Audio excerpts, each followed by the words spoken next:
It was a quiet evening in Lusaka. The air outside was still, but inside the small house, Tandai stood in the kitchen with trembling hands, scooping shima and stew onto plates for her stepmother's children. The smell of food filled the room, but her stomach felt hollow. From the dining table came bursts of laughter, Martha's sharp, confident laugh echoing through the walls as if to remind Tandai she didn't belong. When everyone started eating, Tandai sat in the corner with a half-empty plate of rice. Her food was cold, her mind even colder. She could hear Martha praising her own children between mouthfuls, pretending Tandai didn't exist. Not once did she look her way. After dinner, as Martha wiped her hands, she turned to Tandai and said in her usual commanding voice, "Make sure the dishes are done before you sleep. No thank you. No kindness. Just another order." Tandai nodded, fighting the sting in her throat. She washed the plates slowly, staring at her reflection in the water, tired eyes, cracked hands, and a heart that felt smaller every day. Later that night, she lay on her thin mattress, clutching an old photo of her father. The edges were worn, just like her spirit. In the darkness, she whispered, "You left me with wolves, Baba." A single tear rolled down her cheek, but this time she didn't cry for long. Something inside her shifted, quiet but strong. That night, she made a promise to herself. She would never live like this again. She would stop being their maid and take back her life, no matter what it took. The next morning, Tandai woke to the soft light filtering through the curtain. The house was quiet, almost too quiet, and for the first time, she didn't feel invisible. She wandered into her father's study, a room she hadn't dared enter since he died. Her fingers trembled as she ran them along the old wooden desk, then noticed a small folder tucked in the back of a drawer. It looked ordinary, dusty even, but something about it made her heart beat faster. Inside the folder, she found documents, land papers, and one yellowed envelope addressed to her. She hesitated for a moment, staring at her name written in her father's familiar handwriting. With shaky hands, she opened it and pulled out the letter. "If anything happens to me," it read, "remember, this house is yours. I trusted Martha to take care of you, but you must never let anyone take what I built for you." Tandai's chest tightened. Her eyes scanned the words again and again, as if reading them would make them disappear. The house she had scrubbed from dawn till dusk, the house Martha had claimed as her own, the house where Tandai had felt small and worthless. It was hers. Legally hers. A wave of disbelief washed over her, followed by something she hadn't felt in a long time, hope. Her lips trembled and then curled into a smile, hesitant at first, then wider. For the first time in months, she felt alive. She could see a path forward, a way to take back what had been stolen from her. She pictured Martha's smug face when she realized the truth. She imagined walking through the rooms, no longer a servant, no longer invisible, but the rightful owner. It was intoxicating, this feeling of power, quiet but undeniable. Tandai folded the letter carefully and clutched it to her chest. She could feel her father's presence in that moment, a steadying warmth, a reminder that he had never abandoned her completely. He had left her more than memories. He had left her a future. Her mind raced as she thought about her next steps. She would be smart.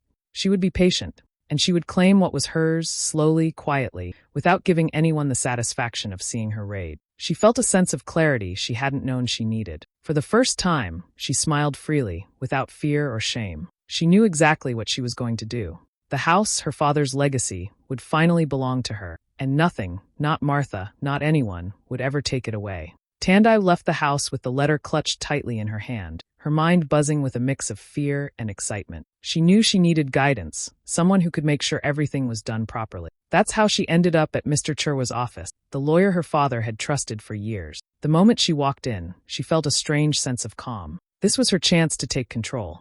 Mr. Chirwa looked up from his papers and gave her a kind, knowing smile. "Tandai," he said gently, "your father prepared well. The property is in your name." The transfer was completed months before his passing. He paused, letting the words sink in. Martha can't legally claim it. Tandai felt her chest tighten with relief. She had imagined this moment countless times, but hearing it confirmed aloud was almost overwhelming. "Do you want me to proceed?" Mr. Chirwa asked. She nodded slowly, her hands resting on the desk. "Yes. I want it done quietly," she said. "No yelling, no drama, just the law doing what it was meant to do."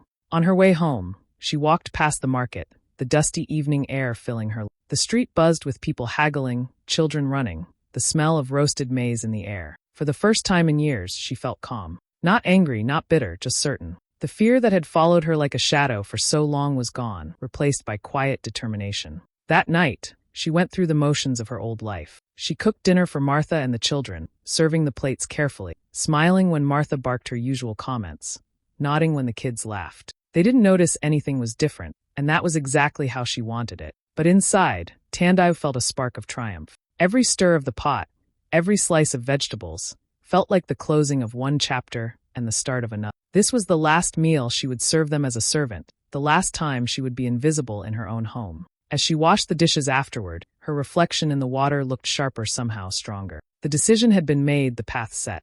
Martha would soon learn the truth, but Tandai would not let it rush her. She would watch quietly, move carefully, and take what was hers with dignity. That night, lying in bed, she didn't cry. She didn't whisper to her father's photo.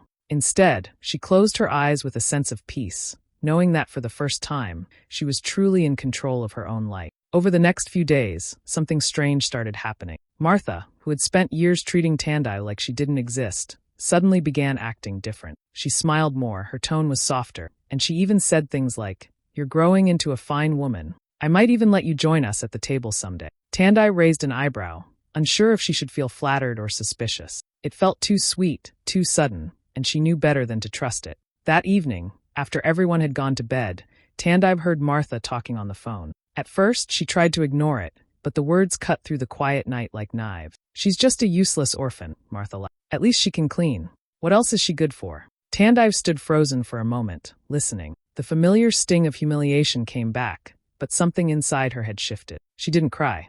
She didn't feel small. Instead, a quiet, bitter laugh escaped her lips. "Enjoy your laughter while it lasts," she whispered to herself.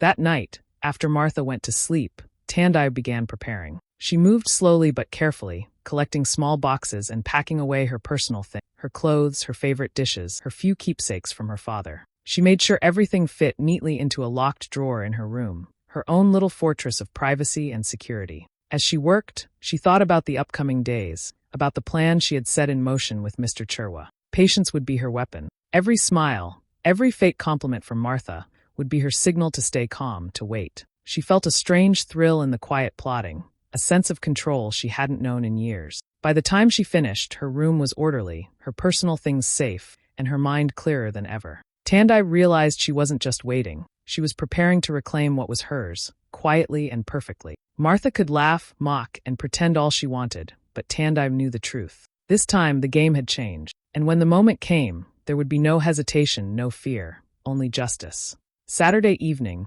Martha decided to throw a big family dinner. The house buzzed with voices, laughter, and the clinking of glasses. Relatives came from all over, praising her for raising Tandai after her father's death. Tandai moved quietly among the guests, serving drinks and making sure plates were full, all while keeping her expression calm. Every smile she offered was practiced, every nod measured. She had learned the art of invisibility long ago, and tonight she wore it like armor. As the evening wore on, one of the relatives leaned over to Martha and asked, "How did you manage to keep such a big property after your husband passed?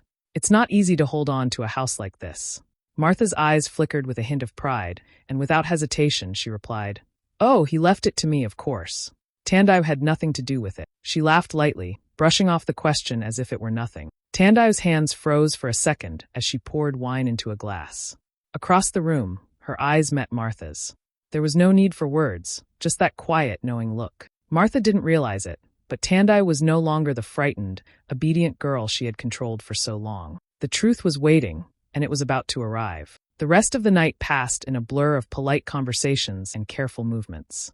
Tandai smiled when needed, laughed softly at jokes, and made sure everything appeared perfectly normal. No one suspected that beneath the calm, a storm was building. As the last guest left and the door clicked shut, Tandai slipped into her room. Her fingers hovered over her phone for a moment, steady now, confident. She typed a quick message to Mr. Chirwa. Proceed. Serve the notice tomorrow. She paused for a second, reading it over, then hit send. Her heart raced, but not with fear. It was anticipation, the thrill of knowing that after years of being invisible, dismissed, and humiliated, she was finally about to take what was hers. The long wait, the silent planning, the patient pretending, it was all leading to this moment. For the first time in years, Tandai felt completely in control. Tomorrow, everything would change, and she was ready. The next morning, the sun had barely risen when a sharp, repeated knocking echoed through the house.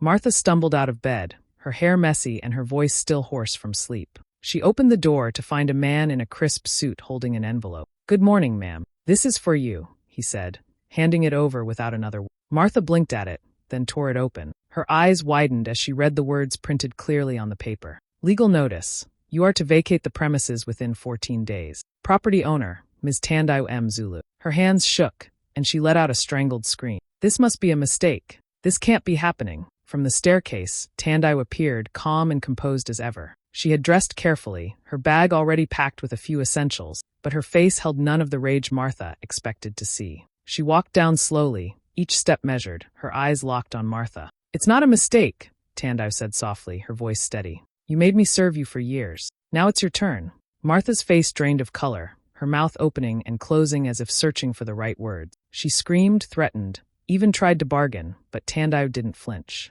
There was no anger in her movements, no cruel words. Just quiet, undeniable victory. Tandai picked up her bag and started past her stepmother. Martha reached out, trying to grab her arm, but Tandai didn't look back. She walked with a calm certainty, the house feeling different with every step, hers finally heard. Martha's screams echoed behind her, but they no longer held power. Tandai's heart was steady, her mind clear. Years of being invisible, dismissed, and humiliated had built something stronger in her. Patience, strategy, and the courage to reclaim what was rightfully. As Tandai stepped outside into the morning air, she felt a weight lift off her shoulders. The house was hers, and for the first time in years, she moved through it not as a servant, but as the rightful owner. Martha's protests became background noise, nothing more than whispers against the quiet strength of someone who had waited, planned, and finally claimed her life. It wasn't revenge. It wasn't malice.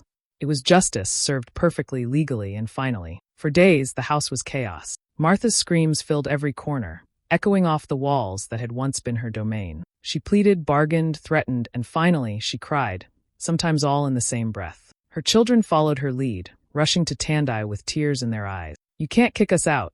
This is our home, one of them shouted, desperation shaking their small frame. Tandai looked at them, her expression calm, almost icy. No, she said firmly. It was my father's home. You just lived here. Martha's face twisted with disbelief and anger. She scrambled for her phone, dialing Mr. Chirwa frantically, hoping for some loophole, some mistake she could exploit. But there was none. Every document, every signature, every stamp was legitimate. Her voice cracked when she finally whispered, almost to herself, "Where will we go?" Tandai leaned against the wall, arms crossed, her eyes steady. "The same place you told me to go when you locked me out of my own room," she replied, her voice calm, almost kind in its firmness. Martha's hands shook. She sank to the floor, and for the first time, Tandai saw her stepmother powerless. She watched as the woman who had once controlled her every move now begged, now pleaded, now cried, and it was all for nothing. It was poetic justice.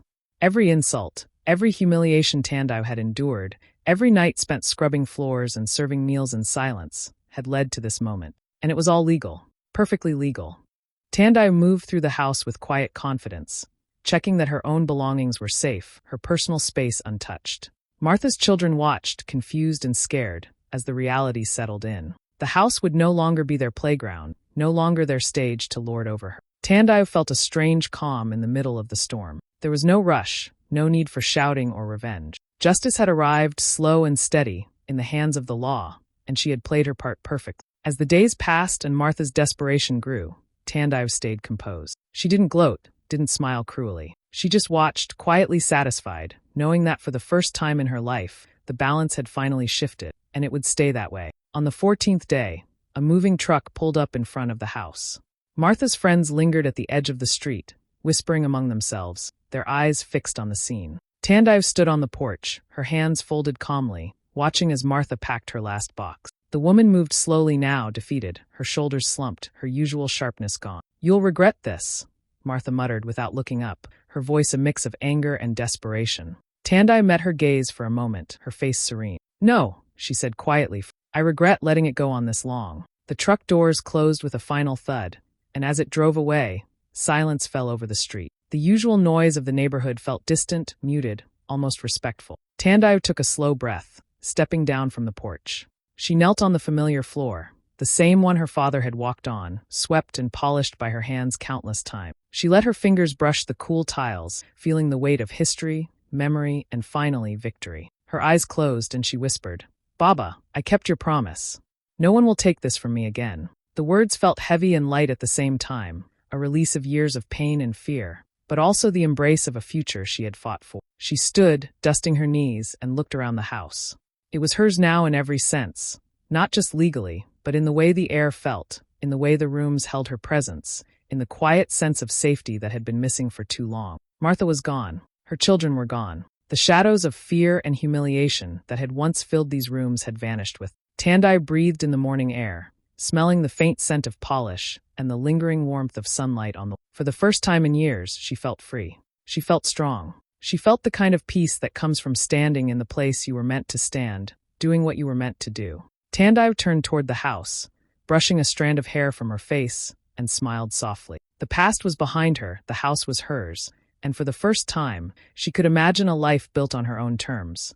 A life where her father's promise had been honored, and her own strength had been proven. Weeks later, the house felt different, lighter, brighter, full of air and space where tension and fear had once lived. Tandai moved from room to room, painting the walls in soft, warm colors and cleaning corners that had been ignored for years. Her father's old study, once quiet and somber, became a small home office where she could sit, plan, and dream without feeling small or invisible. The kitchen, however, became her real power. The same cooking that had once made her feel trapped, scrubbing and serving meals she never wanted to, now became her strength. She started a small catering business and named it Promise Kitchen, in honor of her father and the promise she had kept. Every dish she prepared carried a sense of pride she had never known before. The sizzle of vegetables in a pan, the aroma of freshly baked bread, the careful arrangement of each plate, all of it reminded her that she was creating, not serving, building, not shrinking. Neighbors began to notice. Whispers spread about that young woman who turned her pain into power, the one who had taken back her father's house and made it her own. They saw her walking through the streets with purpose, carrying trays of food to clients, always smiling, always calm. Tandai took quiet pleasure in small victories, a customer complimenting the flavor of her stew, a delivery arriving perfectly on time, the paint in the hallway reflecting sunlight just right. Each moment was proof that she was capable, strong, and unstoppable. Every morning, she opened her front door and breathed in the day, the sunlight falling on the porch, the familiar sounds of the neighborhood stirring. The house no longer felt like a prison or a place of fear. It was her home, her peace, her story. For the first time in years, Tandai felt fully herself. She was no longer the girl who waited for someone else to decide her fate. She was the woman who had faced cruelty, outlasted it, and turned it into something beautiful. The house, her father's legacy, and her own determination had all come together to create a life she could finally call her own. And every plate she served, every wall she painted, every quiet moment in the study reminded her of one truth. She had claimed her life back, and nothing, no one, could take it away. Months later, Martha appeared at the gate. This time, there was no arrogance in her posture, no sharp words on her lips. She looked small and worn, holding her youngest child's hand as if it were a lifeline. Her eyes, once full of pride and cruelty, now carried a quiet desperation. "Please, Tandai," she said softly, almost a whisper. "We have nowhere to go." Tandai studied her for a long moment. The anger she might have felt years ago had long since faded, replaced by something steadier, control, calm, and a sense of justice finally. She opened the small gate and handed Martha a basket of food she had prepared earlier. Hot meals, freshly made, enough to fill empty stomachs. She didn't invite them in, but she didn't turn them away hungry. "You taught me how cruel people can be," Tandai said gently, looking Martha in the eye. "But I'll never be like you." Martha's lips trembled and she nodded, leading her child down the dusty path away from the house. Tandai watched them walk, the weight of years of pain slowly lifting from her shoulders. The street was quiet except for the soft crunch of shoes on dirt. As she turned back, the sun was setting, casting golden light across the house. The walls glowed with warmth, the garden held its quiet beauty, and the porch felt like home in every sense. Her father's legacy wasn't just in the bricks and beams, it was in her strength, her patience, and the life she had rebuilt from the ashes of fear. Tandai smiled softly, feeling the calm settle deep inside her. Some meals, she thought, are served warm, others with justice. And tonight both were hers.